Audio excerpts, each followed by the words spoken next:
Today on our 2014 Subaru Forester, we're going to be taking a look at and installing the CURT Class 3 Trailer Hitch Receiver, part number C13144. What I like most about this hitch is how it is pretty well hidden, but you have really good access to the receiver tube. So it's going to be nice and easy for installing and taking off any of your hitch mounted accessories.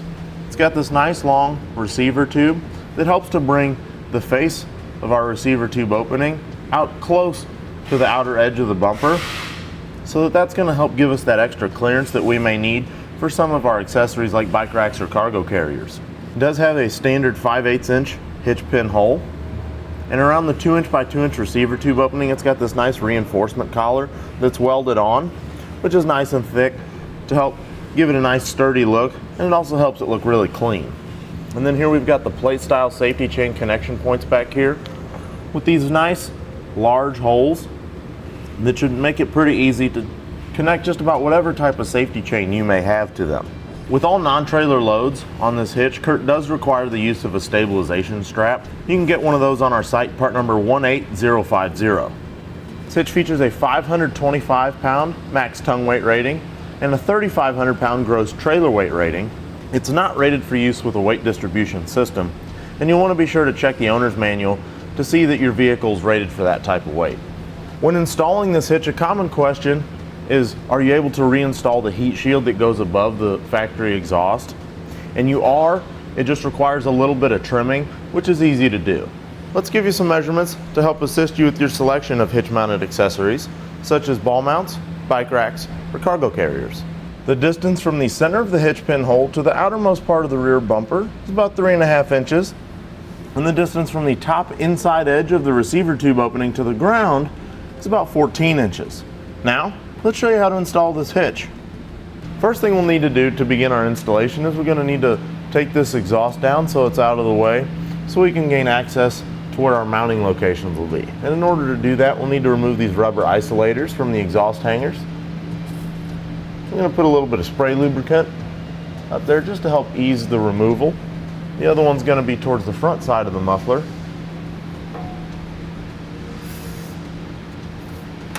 You can use a pry bar or a pair of channel lock pliers if you don't have exhaust hanger pliers.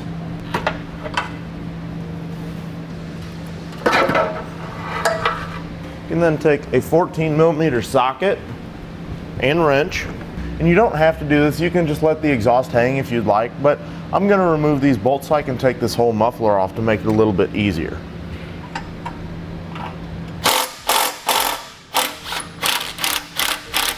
I'm going to leave each one loosely installed so that the muffler doesn't fall.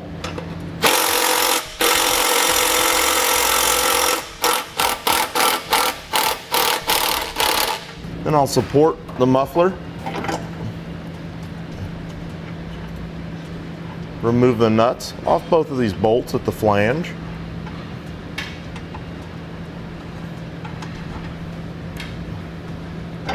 And carefully remove my muffler and set it aside. I need to take this heat shield down in order to trim it to gain access to our other two mounting locations underneath there. We need a 10mm socket. There's going to be 4 bolts holding this heat shield in. Now we'll need to trim our heat shield before we reinstall it.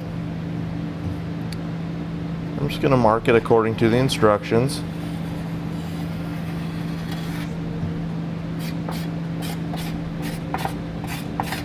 And that's the area that I'm going to be cutting out because that's going to give us that access to those other two mounting locations. I'll take a pair of tin snips, which you can also use little rotary tool or something like that with a cutting wheel on it if you need to.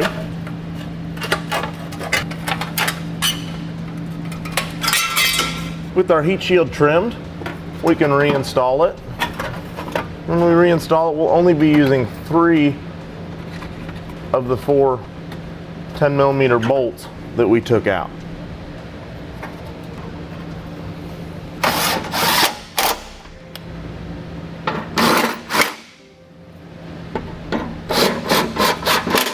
Next, we'll remove these little rubber plugs that help protect our mounting locations. You'll just need to use a pair of needle nose pliers. You can grip them and pull them right out. And keep in mind, from this point forward, anything that we do on one side, we'll be doing that same thing on the other side. Now, in order to get our carriage bolt and spacers to fit up into the frame to be able to pull down through, we'll need to take this center hole and enlarge it. You can use a file or something of that nature if you don't have a step drill bit like I'm going to be using here.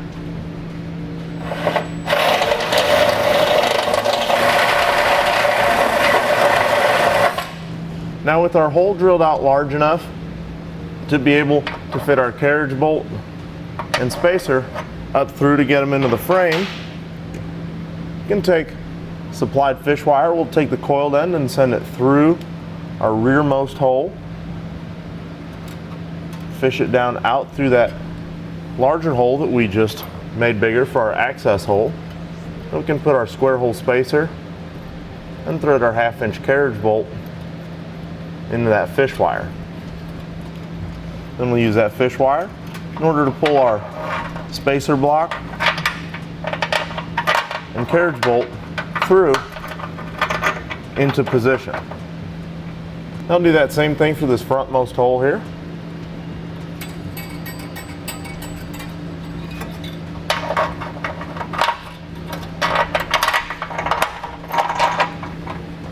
Then for our final one, we'll use the reverse fish method, which will put our spacer block and carriage bolt in before we put them in to the frame.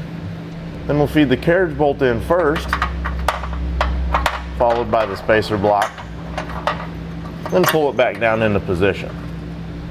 Now, it's a good idea to get a second set of hands in order to put your hitch up into place, and you'll need to fish wire your bolts through the appropriate holes on the hitch, and you want to make sure to not push your bolts back up into the frame as you raise the hitch into place. Then you'll take a 1/2 inch flange nut and get it started onto one of your bolts, whichever one you've got still exposed. And once you've got one started on each side, you can remove the rest of your fish wires and install the rest of the flange nuts. Now, with it loosely installed, it's a good idea to just kind of take your hitch and make sure it's centered on the vehicle. Then we can take a 3/4 inch socket and begin tightening all our hardware.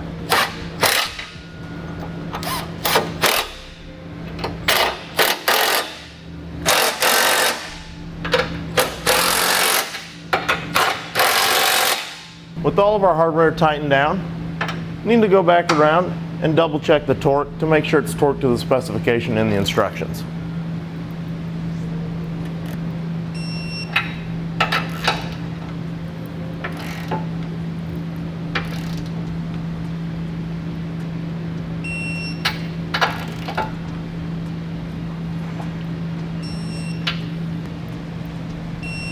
Now we can reinstall our exhaust.